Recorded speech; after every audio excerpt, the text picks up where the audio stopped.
Hi, my name is Khleif, and I'm the host of the Lifetime Cash Flow Through Real Estate Investing podcast. And every week I interview multifamily rock stars, and we talk about how they've built incredible wealth for themselves and their families through multifamily properties. So hit the like and subscribe buttons to get notified every Monday when a new episode comes out. Let's get to it.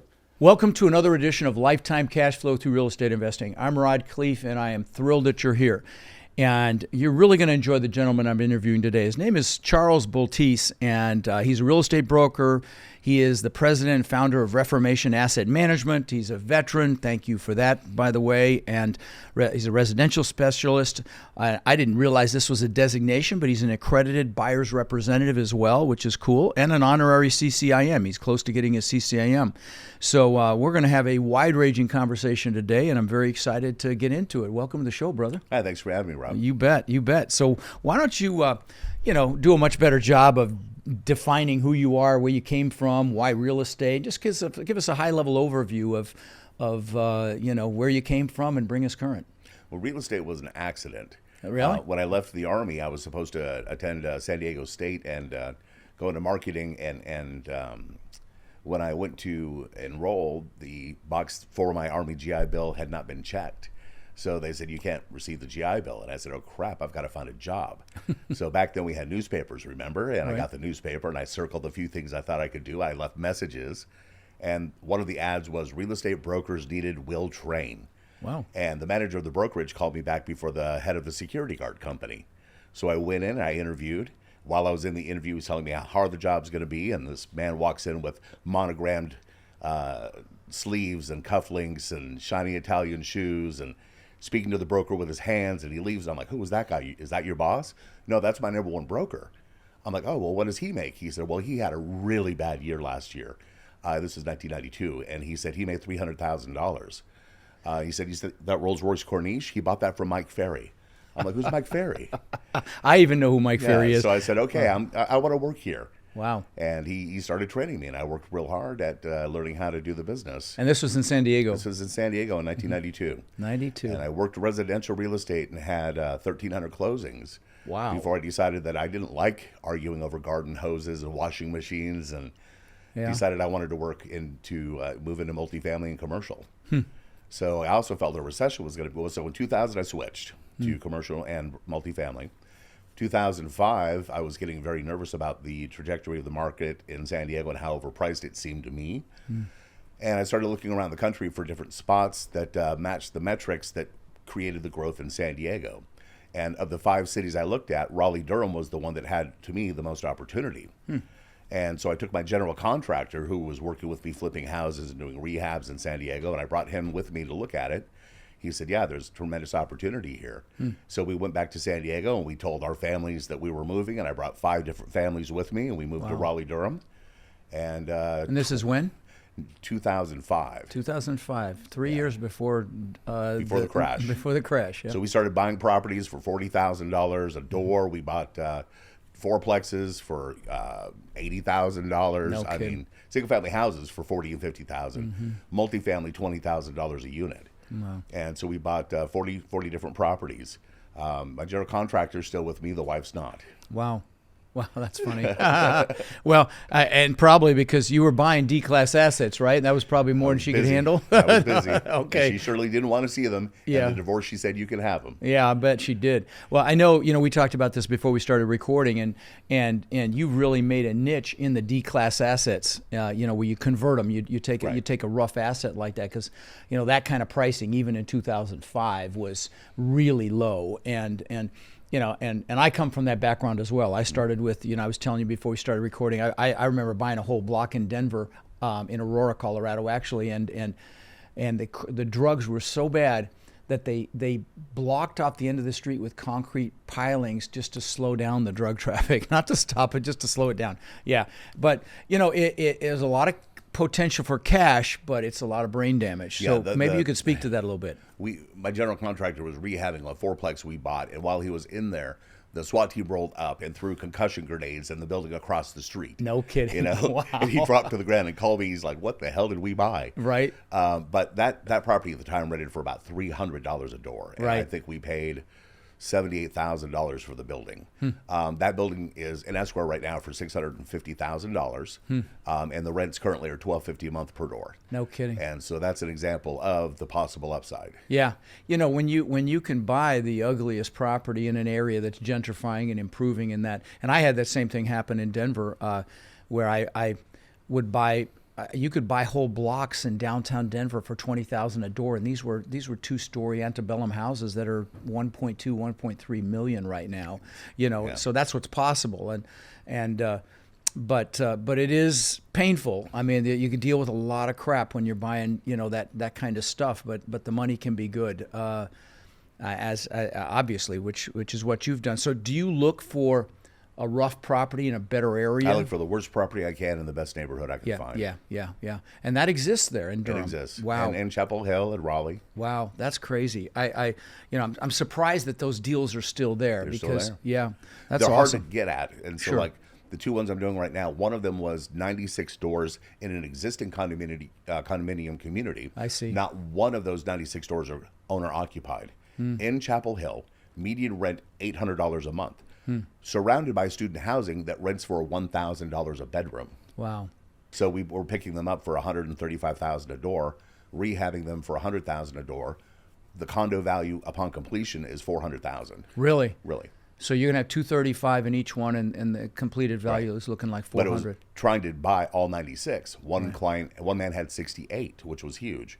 But then 6 individual owners own 1 each, and one owner owned 8, and 2 owners owned 6, and one owner owns 4. So you basically did what do they call that an assemblage? You did an assemblage. Yeah, I'm an assembler. Right. Okay. Well, and guys, that's a term you haven't heard on the show before, but what a lot of commercial brokers and purchasers do is it's more common in land. They'll assemble a street corner, and they'll pull in different pieces to come up with enough land to really have something they can do something with, and that's a very common business model, very successful, very lucrative business model.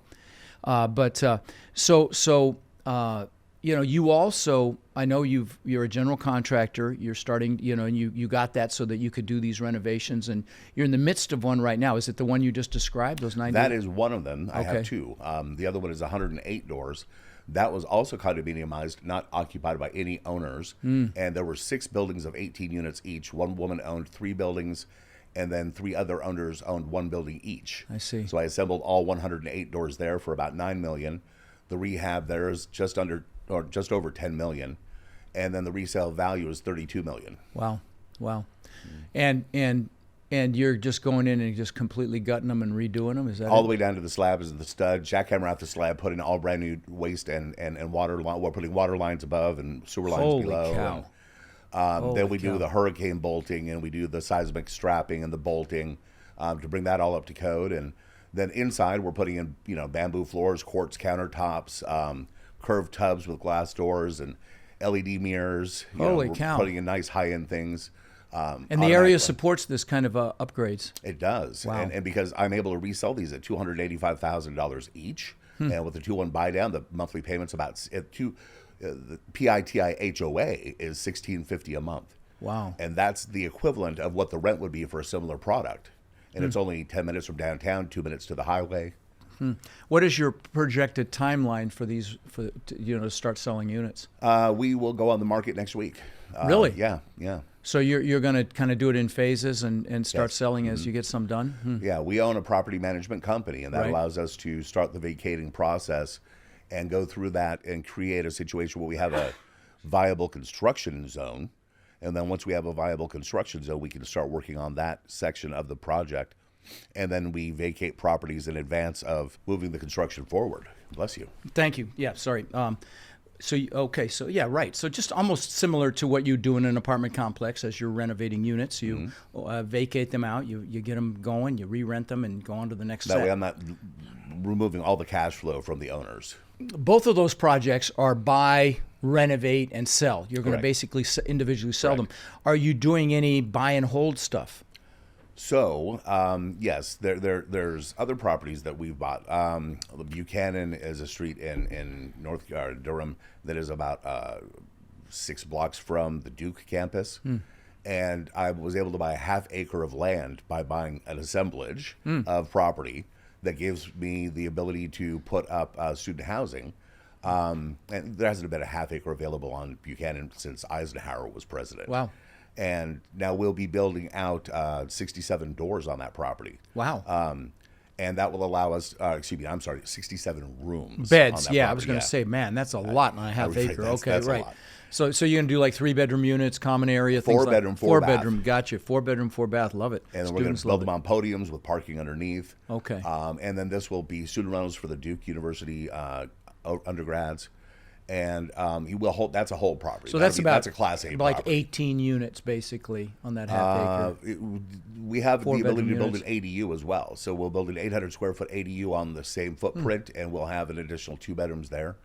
So there'll be 6 times 2 times 4, and then an additional 6 times 2 as far as bedroom count. Gotcha. What else have you got going? Then we have land on Pettigrew and Murphy, which is where the properties. Oh, for example, right now Google has bought land in the neighborhood called Hayti, which is right next to downtown, but south of the 147 in Fayetteville, near one of the other universities we have in Durham called NCCU. That whole neighborhood is being regentrified right now. It's a combination of Google just bought 9.5 acres for $63 million. Wow. And they're going to be generating a campus with live, work, play. The city owns another 30 acres just half a mile away, and they're putting up another 600 doors there. That's going to be a $93 million project. The city is putting doors city in. owns Like that this land. is affordable housing they're putting in? It's going to be a mixture of affordable housing and affordable ownership.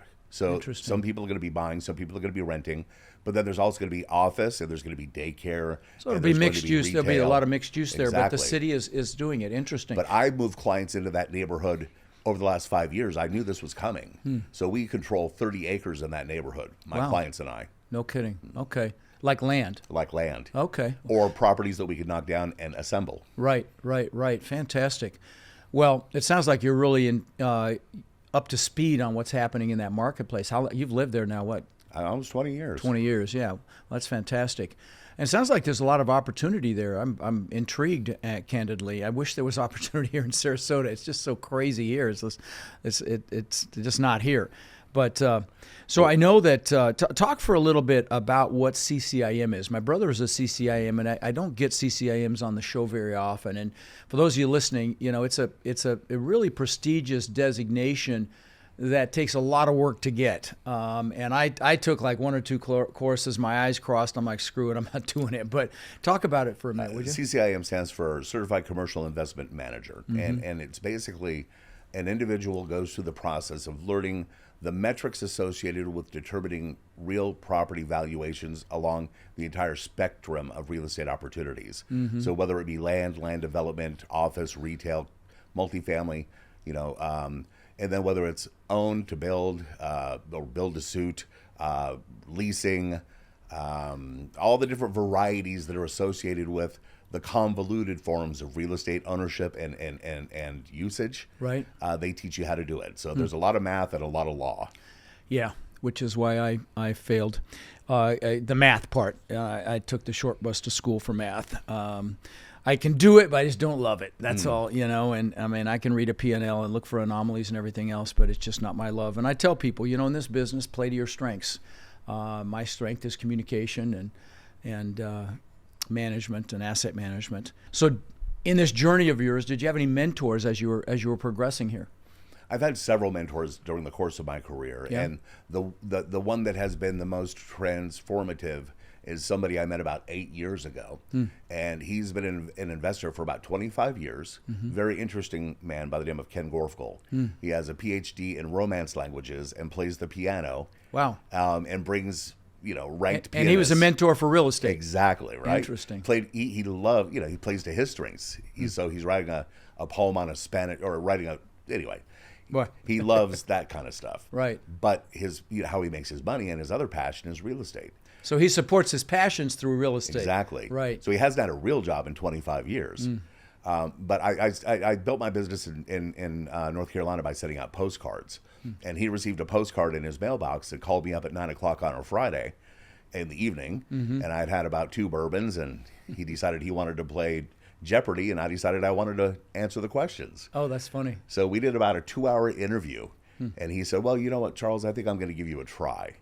And I said, well, you know what, Ken, you give me 5 years and I'll be the only broker you ever use again. That was 8 years ago, and now I do everything for that man. No kidding. And what's what asset class does he buy in, or what? He does what I tell him to do. Oh, okay. He buys what I tell him to buy, and he lets me remodel it for him and sell it for him. And nice. He's my number one client, and nice. I take care of him. And But he's been instrumental in helping you as well. Yes, because he's the one that started getting me interested in the idea of assemblage and construction from being involved on the ground floor. Instead of just being the broker that dealt with the construction company or the broker that was dealing with the land planner, I started acting as a land planner. I started acting as the contractor and looking at it through that lens. And so the tutelage and the information and advice he's given me has been very, very transformative in heading me down the path I'm on now. If you were going to pick one thing that, above all things, that he taught you, what would be the number one thing you think he taught you? I'd say the number one thing that he taught me, as far as when you're looking at a piece of property and you're looking at it from all angles, it's easy to let emotion get involved. But when I look at a property from his angle, one of the thing I picked up most would have to be looking at the loan constant. I was never actually looking at, I knew what my interest rate was, and I knew what my payment was relative to my projected earnings on a property. But knowing how to determine what a loan constant is, no matter what your interest rate is, and comparing that relative to the P&L on the property, that matters a lot, because I need you to define what you mean by loan constant, because that's not a term I've heard before. All right. When we look at a property and we're trying to determine the loan constant, it's taking a look at what your actual cost of money is going to be over the term of that loan. Oh, okay. So you look at the present value of the money, and it's not just, so it's more like factoring an internal rate of return versus an annual adjusted return. Annual adjusted return is just basically the return that you get with no calculation for the time element involved. Right.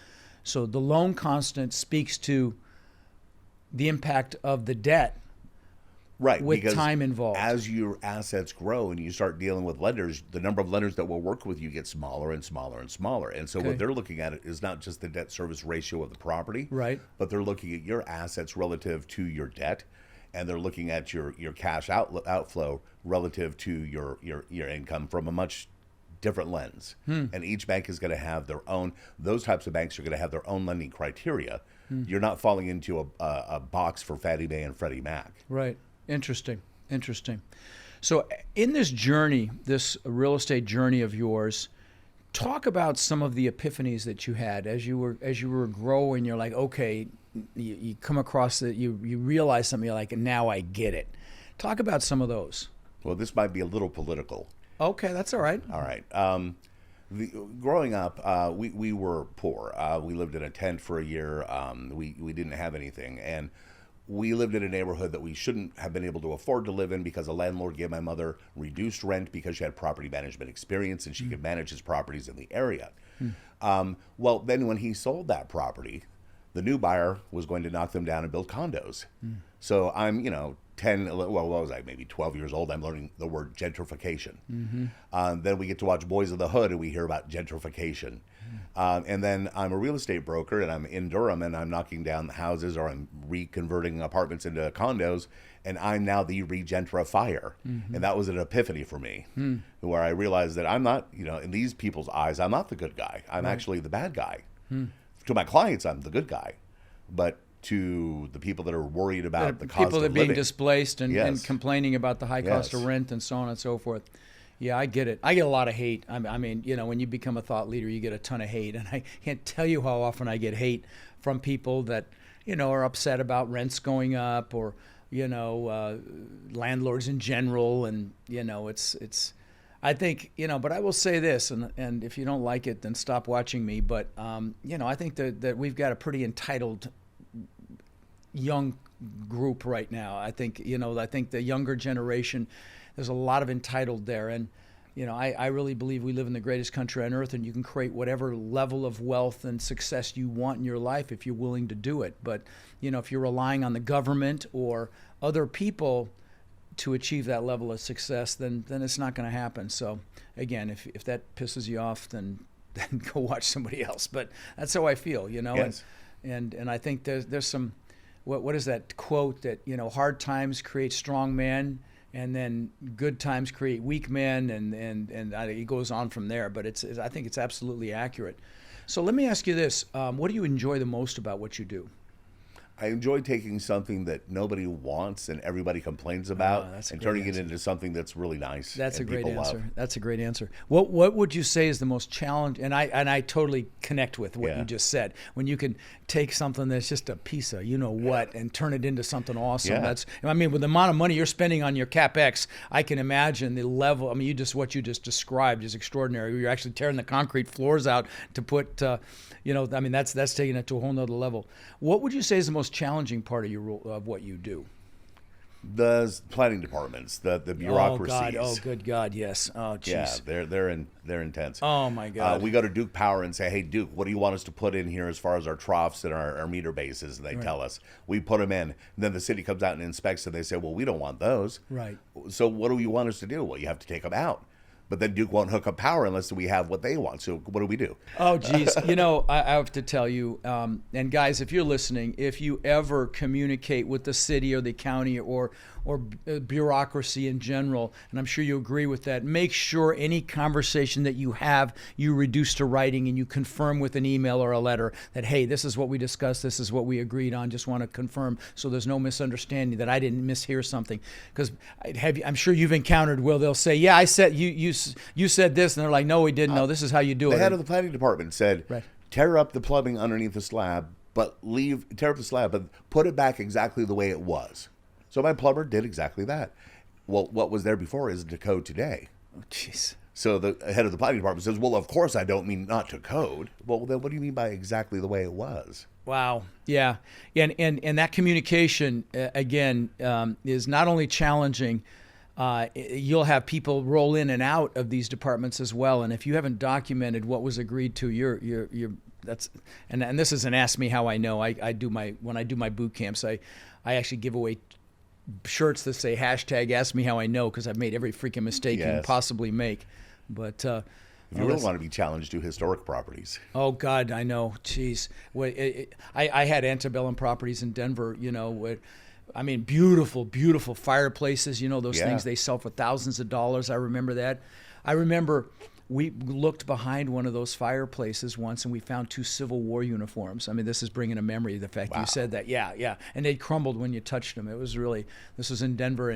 And you know, those windows that have the weights, the lead weights and the ropes, and oh my God, they're a nightmare, those freaking windows. Don't talk to me about that. Yeah, I know, right? And the old furnaces with the asbestos wrapped duct work you've got to deal with, the gravity fed furnaces, they call them. I think they were gravity. I had to make an asbestos remediation team and get licensed to do that in my company. Oh, you did? You became licensed. Now that was smart, actually. Yes. That was smart, because that's $2 million. Yeah, I was going to say that costs a freaking fortune.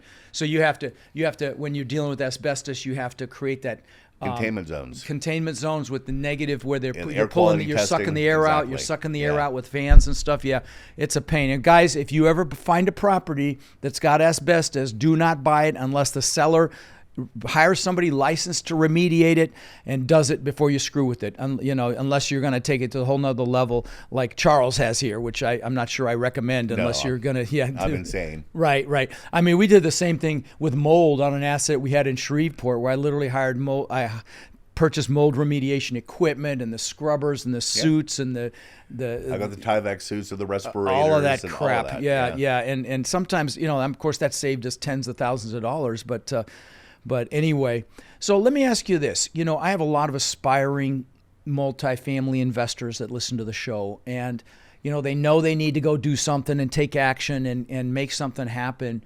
Speak to those people. You know, what would you tell those people that haven't done anything yet, that know they want to create a better life for themselves and their families?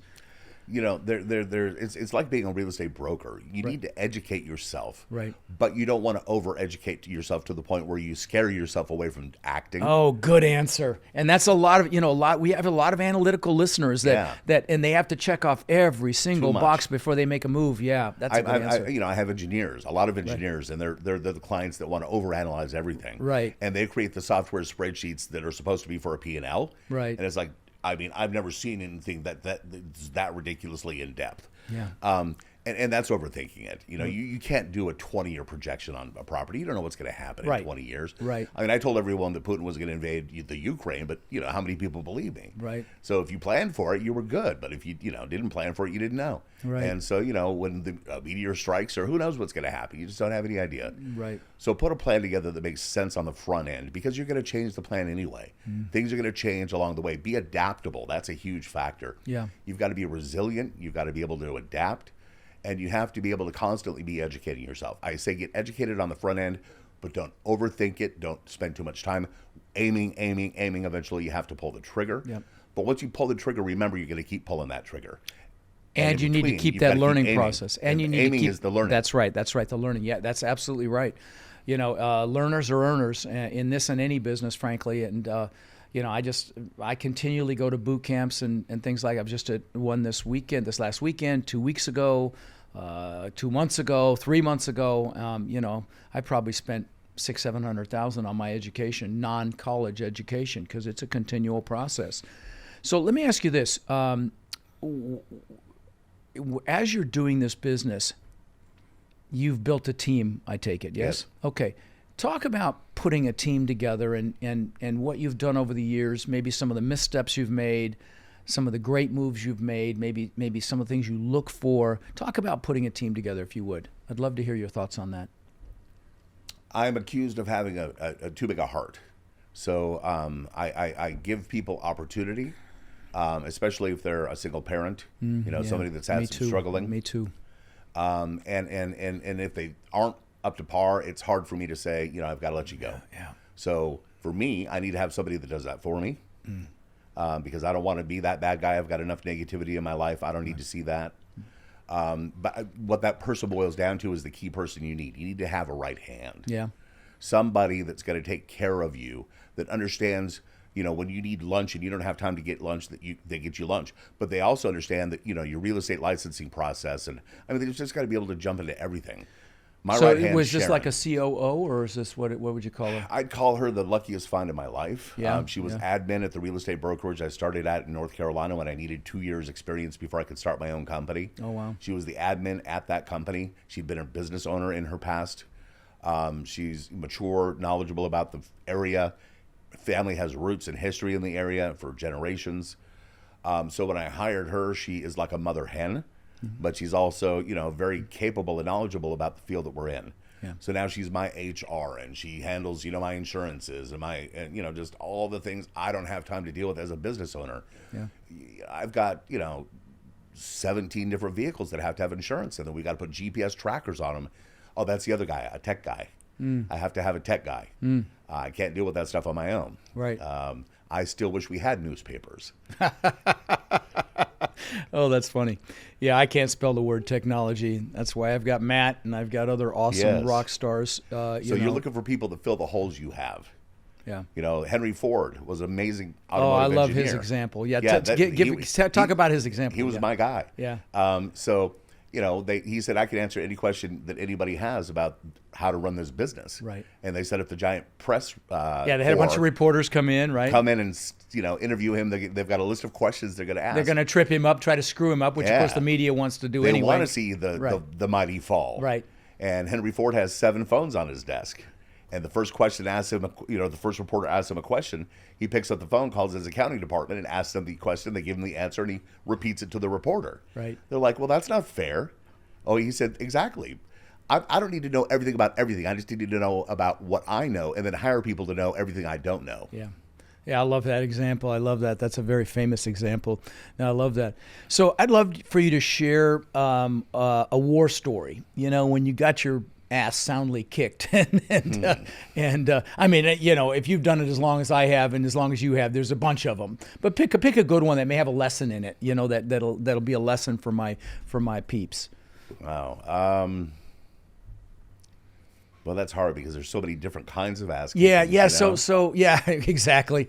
You know, just one where you're like, oh boy, if I'd have just known that one little thing, I might not have done it. Whatever. Sure. I don't want to perfect prompt example. it. Okay, all right, good. Because you're a popular and famous individual now, right? And when you start to develop at the scale that I am in my little corner of the world, I'm becoming more and more well known there. Sure. And as a result, you know, I'm becoming the poster child for the gentrifier. Oh. And as such, In a positive light or a negative light? Negative light. Negative There's light. no such thing as a positive light. Did for you make the paper gentrification. yet? Oh, I've made several papers. Oh, really? And, oh, yeah, that's and the television worst. stations. That's the worst. It is. And the worst thing is because I have a big heart. Right. So I don't move in and start evicting people. When I buy a property, the first thing we do is anybody who's on a month-to-month lease, a holdover lease, we make them aware that we're not going to renew their lease. Right. Putting them on notice that we're not going to keep Give them this as much property time as you long-term, can. Right. You know? And so we happen to close on a property that we went into contract in, I want to say October. We're closing in November. I got the right in my contract from the owner to notify the tenants in escrow that we were not going to be renewing lease. Good. Right. So they got these notices in October, maybe November 1st, but they held on to them until 2 weeks before Christmas and then called the newspaper and they called the television. And so I had this reporter show up in my office and she wanted to ask me questions about the property. And I'm like, sure, no problem. And then she asked me a series of questions that I answered. And then through the magic of editing, Right.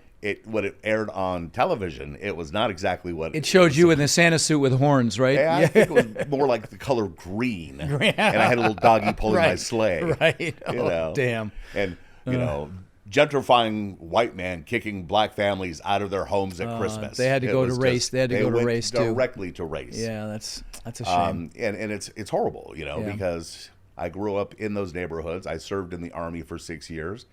I like living in mixed communities. It has nothing to do with race. It's green. Yeah. It's No, money. I get it, man. You know, it's funny. I was going to buy a, I think it was a sixplex here in Sarasota, just because I love having stuff close to me. It's way not my wheelhouse. I'm in the 150 plus unit range, but so I went and viewed this thing, and I literally met every single one of the tenants, and to buy this thing and have it make sense, I literally had to double the rents, like from $1,200 to $2,200.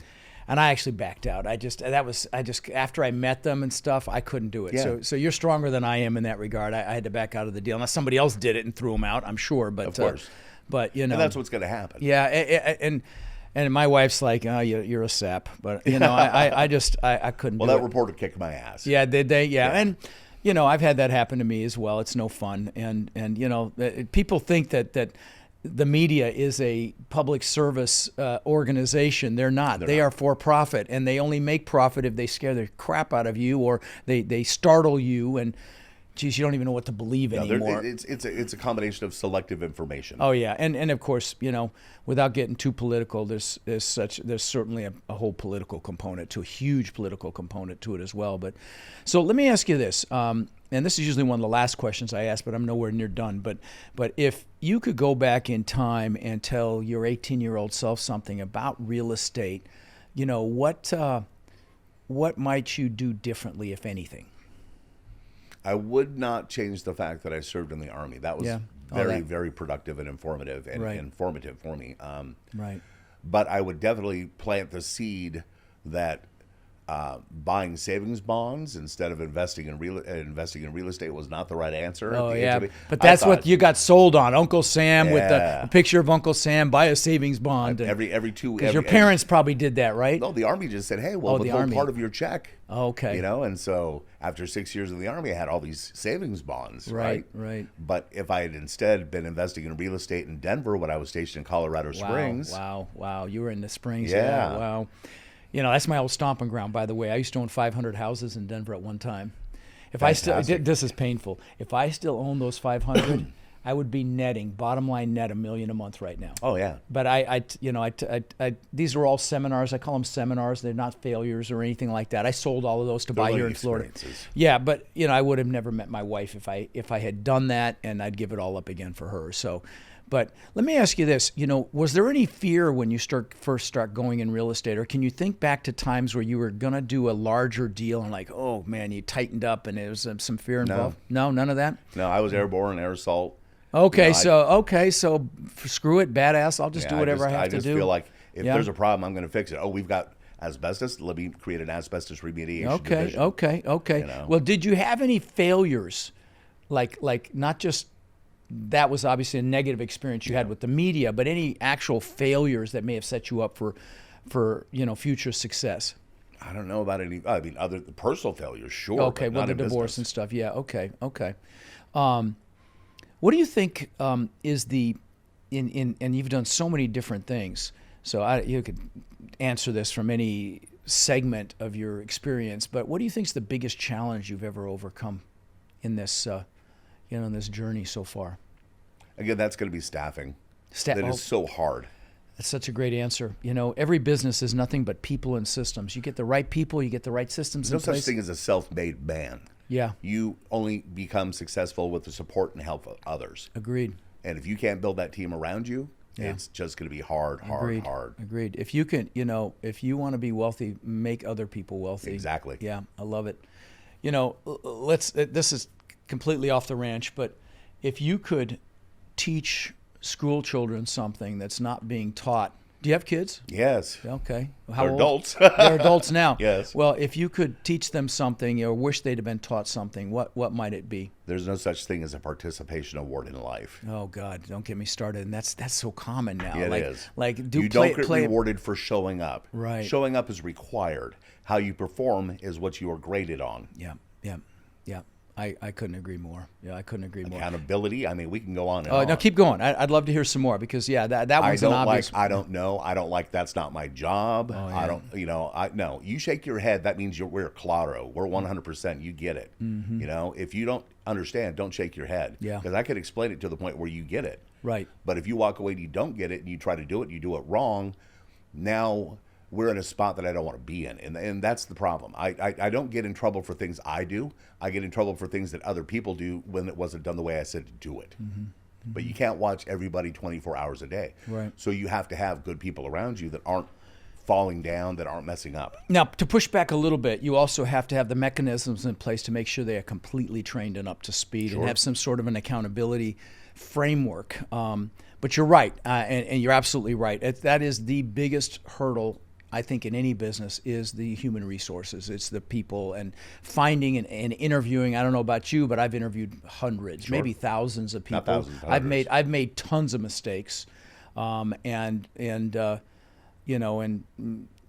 fact, I've got one right now. But it's like an ongoing battle, and then you find little glimpses of gold, and you hang on to them with both hands. But let me ask you this.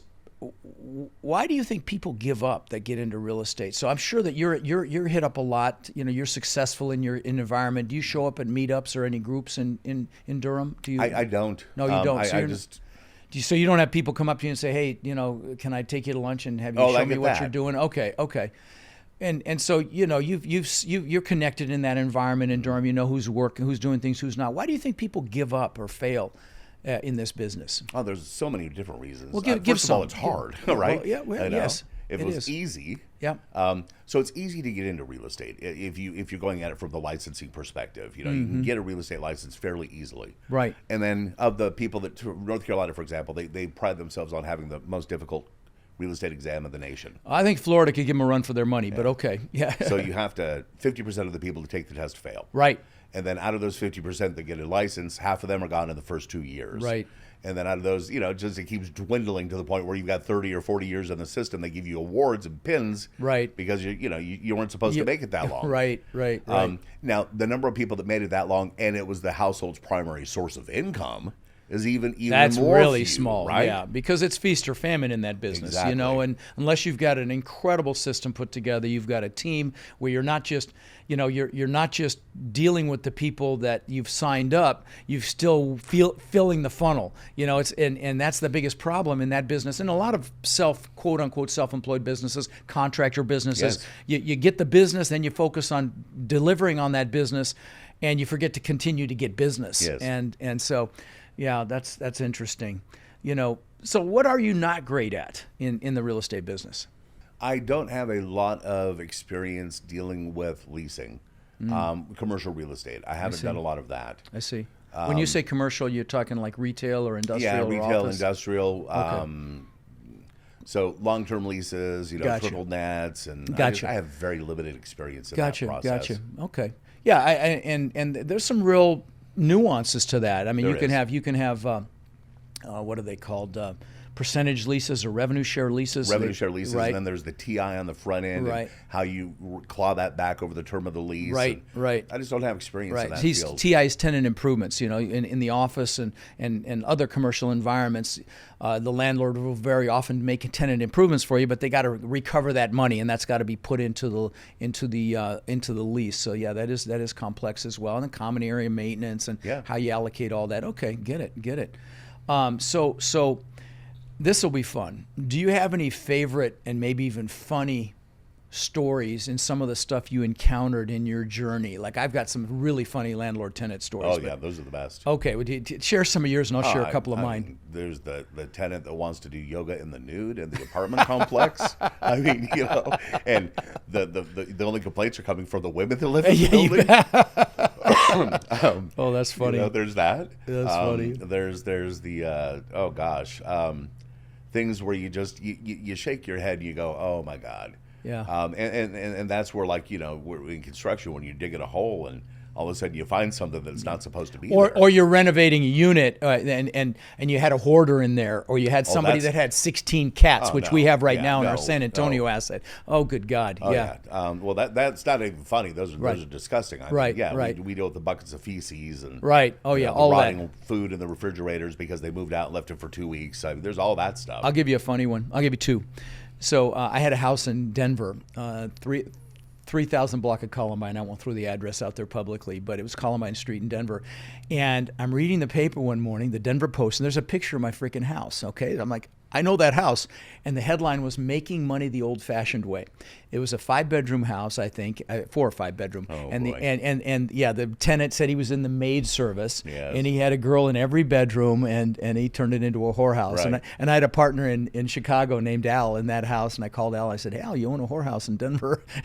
We had to evict him, of course, and he had bad credit, so we had got like a huge deposit, like a triple deposit. So we made out good on the thing. But yeah, that was a funny one. I'll tell you another one. Here in Port Charlotte, Florida, there was an area in, oh God, now because the name's going to escape me, Gulf, oh God, I can't believe I can't think of the name. It's an area that has direct access canals, okay? Yeah. So you can take a boat right out to the I know freaking where ocean. this is going. Okay, yeah, well, I bought 5 houses there because there were 5 of them under 150 grand at that time. I'm like, holy crap, I can't believe this, because I was just moving into the area. So I bought those 5 houses and I bought some vacant lots right on the canals. Well, I get a call one morning. Are you the owner of 52 blah blah Boyle Terrace? And I'm like, yes. And she said, well, this is so and so with Wink TV. Have you seen the news? I said, no. And she said, well, your tenant just got caught bringing in, I don't remember if it was a half a ton or a ton of cocaine. Yes. Okay. Night vision goggles, DEA with automatic machine guns. And she's like, and this was the time of what's his face in Colombia, the guy that they finally killed, the Colombian drug lord. Escobar. Yes, this was his time. Yeah. Okay. And these guys were from Colombia. They had perfect credit. By the way, like an 800 credit score. When they have an 800 credit score, you don't look any deeper. Okay. I mean, it's like, no problem. You're in. And she's like, well, I'd like to interview you on the station. I'm like, there's no freaking way you're getting my face on TV and I'm throwing these Colombian drug lords out. Anyway, that's funny. I don't think that would have been a good idea, man. No. This is no freaking way I was going to do it. Let's talk about leadership for a minute. All right. You're a leader. You've assembled these various teams to put these deals together. What do you think are some characteristics that a leader should possess to be effective? Well, leadership is based on leadership style. So there's several different styles of successful leadership. Agreed. One of the things that I learned from the Army is their versions of the styles of leadership, and they classify them as authoritative, delegative, and participative. That's good. That's actually very good. Well, the Army's good at things Well, like that. they do. I mean, they When it comes to leadership, they have they've got pretty a leg big out. budget. They've got it down, right? Yeah. Okay. And logistics is another thing they're great at. Right. And so those are the two things I've carried forward with me from the Army, or two of the biggest things. Which one of those styles are you, and which one do you think is the best, if you were to answer? There's a reason for each one of them. Oh, okay. And so I'm delegative when it comes to my number one and number two.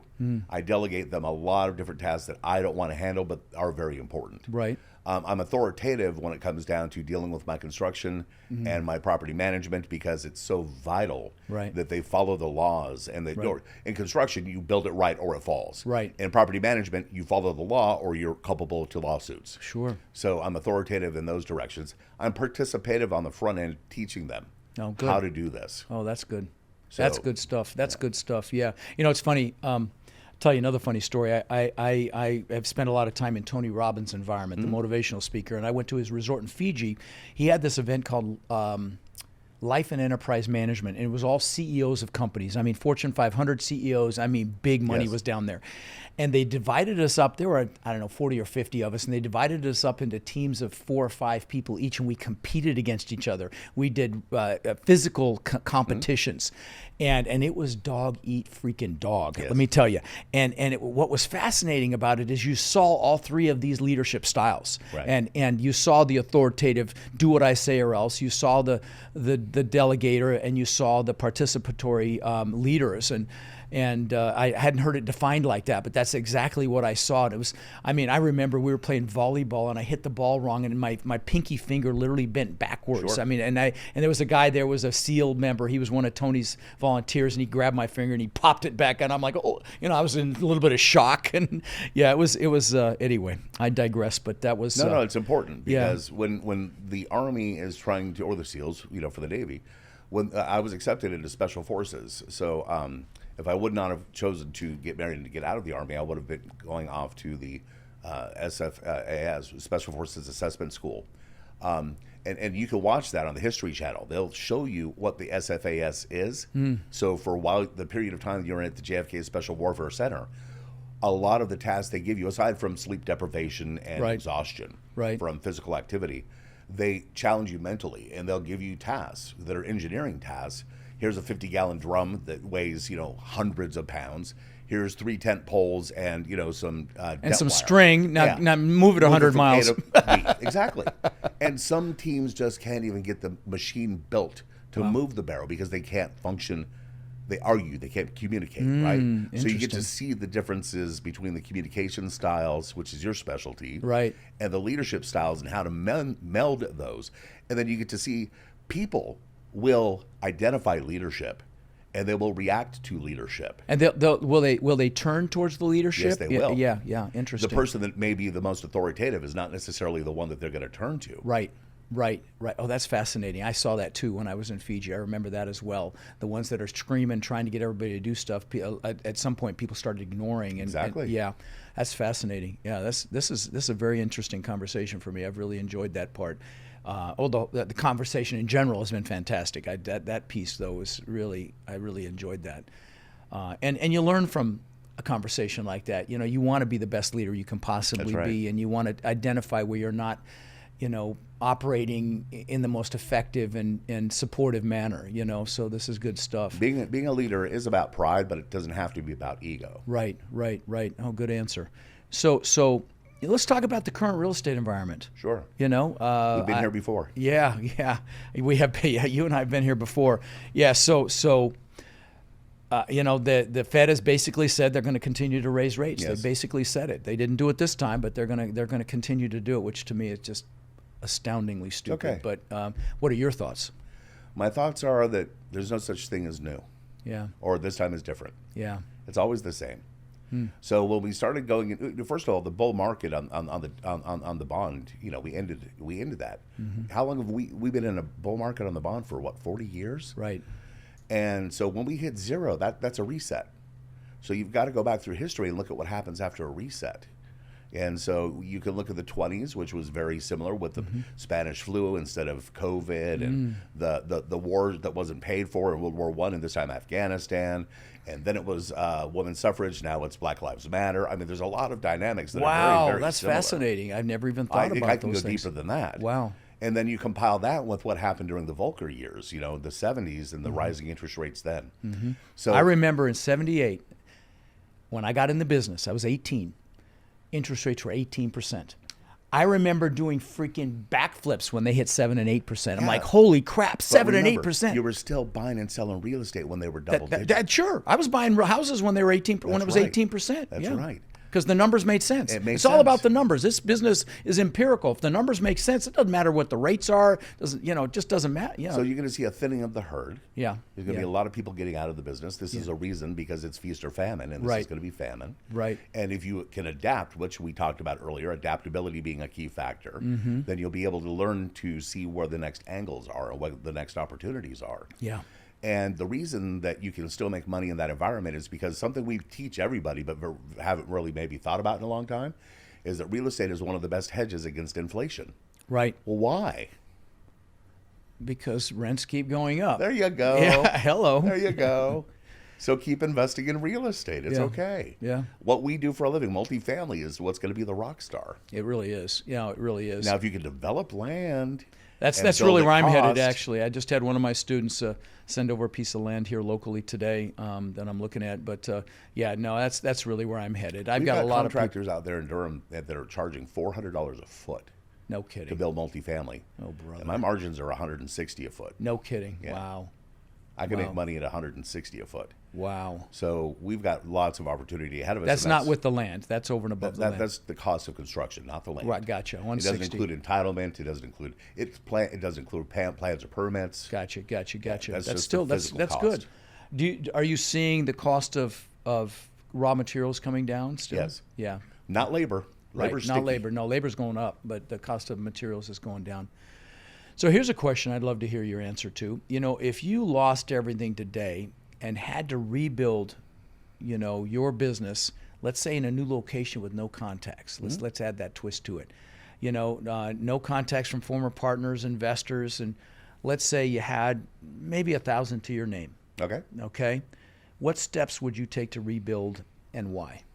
Well, since I did that, okay, right. My divorce halved me. Then my business partner quartered me when he split. So I had to start out at zero. And even though I had been living in Durham, I didn't socialize. I didn't have any friends. I'd gone and traded roles with my wife. I was the house husband and she was working. Oh, really? Yeah. Wow. Okay. So I didn't have this network built until 6 years or 8 years ago when I started again. Wow. So I know. I moved into the worst neighborhood in Durham, into one of my own rentals.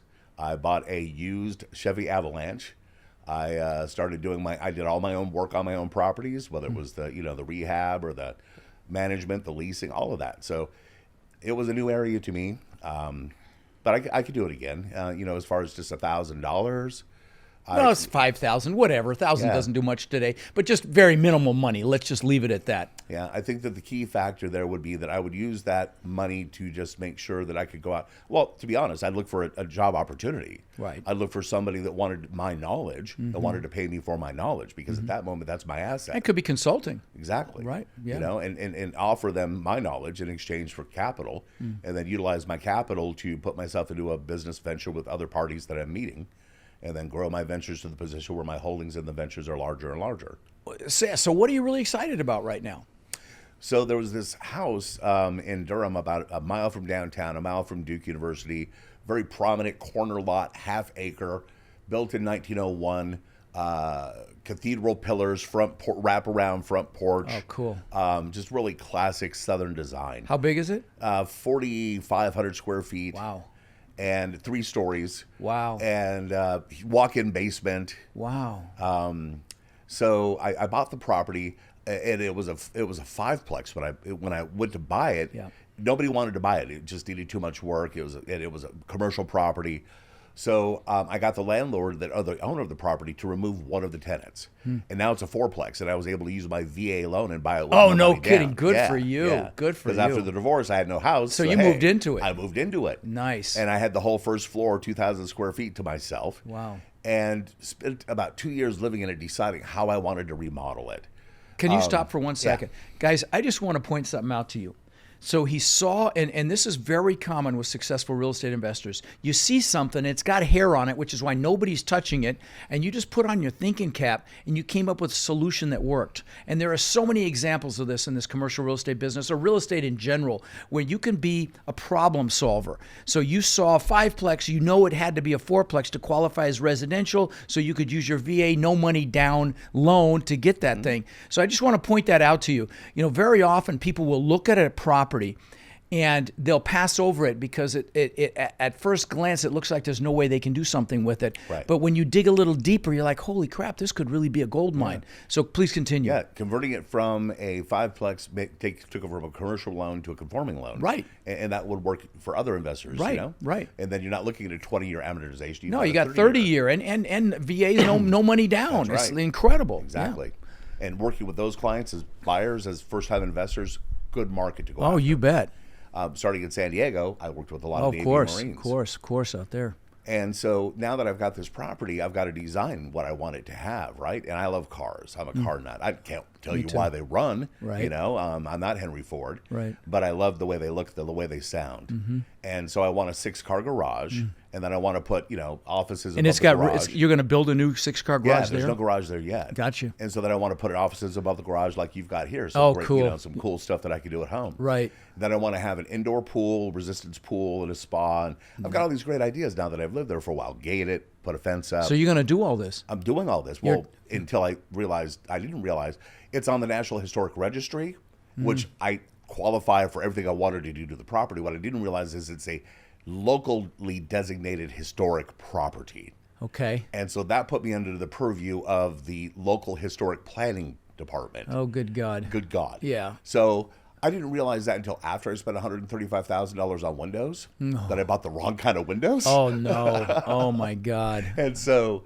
that started the argument when the neighborhood improvement services shows up on my doorstep with a stop work order. Oh, right? my God. And so that led to 18 months of arguing with the county or the city about what I wanted to do to the property. The one thing is this: I own the property; they don't. Right. And at the end of the day, as the owner, I can submit for a demolition permit, and I can knock this historic home down. They make me wait a year. That was but your I can knock leverage. it That down. was your my leverage. Okay, and that's I like, can't and that's have- like that makes the blood drain from their face, It right? does. Yeah. Okay. I will knock this bitch down and build townhomes. There if you don't go. Let me have what I Oh, want. there you go. Oh God, that's even worse. It is Okay. worse. Because now the neighbors are behind me. Oh, Let him yeah. have his house. Oh, that's awesome. Yes. That's sometimes you have to throw that leverage around. Sometimes you don't have it to throw around, but when you do, by God, And sometimes you gotta have to use it. Don't ask permission. Just ask forgiveness. That's how I've rolled my whole Yeah, life. I And cut down a bunch of trees, and the trees were historic. I'm like, what did the trees do that made them historic? Oh God, really? You know? Historic trees. Yeah, Oh, I mean, wow. what do they do? Yeah, that's funny. Well, let's end on this. You're obviously very dynamic, and you've got a lot of drive. You're making lots of things happen. Where's that come from? What inspires you? What makes you push forward as hard as you do? I love a challenge. Yeah. I hate the word no. I think that, as a little kid, I was given puzzles. So give your kids puzzles because they start to think about how to solve problems. Yeah, no, it's great. And I look at things like that and I go, just because somebody says it can't happen doesn't mean it can't happen. Question authority, Right. question your peers, learn from people that you don't necessarily, hang out with. Right. Just change your lens. That's a good answer. Change your lens is really good too, because sometimes you can get some of the greatest feedback from someone that's not even in your industry. That does something that sparks something with you that you can bring to real estate, and I've had that happen many, many times as well. Well, listen, brother, I really appreciate having you on the show. This has been a real treat for me, and you've definitely added value. And his website is. Could you repeat your website? Reformation Asset Management, but it's mgt.com. Yeah. Charles, it's been a real pleasure. I hope we stay in touch because I've really enjoyed our conversation. Thank you very much for having me, Rob. Yeah. It's been great. So one other quick thing. we encounter so many people that are frankly frustrated. They're looking in the mirror and they're frustrated that they haven't been able to escape the rat race. They haven't been able to build cash flow to the point where they're able to have financial and time freedom with their families. And maybe they see other people buying real estate and creating, incredible cash flow, and they think, well, it's just scary. Buying apartments is intimidating. And I get it. But see, that's why we created our Warrior Mentorship program. They're our coaching students, and they've had extraordinary results. My students, I've been teaching about 5 years, and they own upwards of 140,000 units now that we know of, right? And we feel like it's just getting going. Now, we're looking to grow this group and really take it to the next level. And honestly believe that the greatest transfer of wealth could be upon us right now with this current economic environment. Everything's going on sale. So we're looking for people who want to follow a proven framework, really like a blueprint or a map, literally step by step. And then they're able to leverage our systems and our incredible network to raise money and equity, to find deals and close those deals and build partnerships, really nationwide. So if you're interested in finding out more about how you can become more in our incredible network and take advantage of the unbelievable opportunities that are upon us, you can apply to my Warrior Mentorship program by texting the word CRUSH to 72345, or you can go to mentorwithrod.com. And what we'll do is we'll set up a call so you can check us out and we can check you out and see if it's a fit. Now again, you can go to mentorwithrod.com or text the word CRUSH to 72345 to apply, and we will speak soon.